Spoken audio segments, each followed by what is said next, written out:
نحمدہ ونصلی علی رسولہ الکریم اما بعد اعوذ باللہ من الشیطان الرجیم بسم اللہ الرحمن الرحیم۔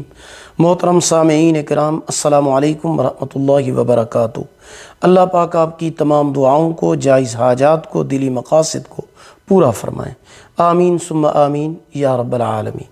آج ہم بات کریں گے خواب میں اللہ تعالیٰ کے ذکر کرنے کے حوالے سے۔ اس کی مختلف صورتیں ہیں اور ان کی مختلف تعبیریں ہیں۔ خواب میں اللہ تعالیٰ کا ذکر کرنا بزرگان دین میں شامل ہونے، عبادت سے عامل ہونے کی علامت اور دلیل ہے۔ خواب میں اللہ تعالیٰ کا ذکر کثرت سے کرنا دشمنوں پر فتح یابی پانے اور غالب آنے کی دلیل ہے۔ خواب میں کسی اور کو اللہ تعالیٰ کا ذکر کرتے ہوئے دیکھنا خیر و برکت پانے اور ہدایت نصیب ہونے کی علامت ہے۔ خواب میں دنیا کا ذکر کرنا دنیا کی دولت حاصل کرنے کی کوشش ہے۔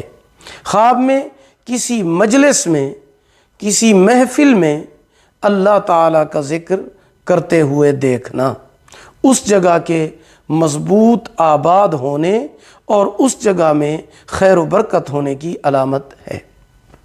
ویڈیو پسند آئی ہو اسے لائک کریں، صدقہ جاریہ سمجھ کر شیئر کریں، چینل پر نیو ہیں سبسکرائب کریں، ساتھ لگے ہوئے گھنٹی کے نشان پر ضرور کلک کریں۔ اگر آپ ہم سے آن لائن قرآن مجید پڑھنا چاہتے ہیں یا اپنے بچوں کو پڑھانا چاہتے ہیں، ہمارا واٹس ایپ نمبر آپ کی سکرین پر موجود ہے۔ اللہ پاک آپ کے حامی و ناصر ہوں۔ آخر دعوانا ان الحمد للہ رب العالمین۔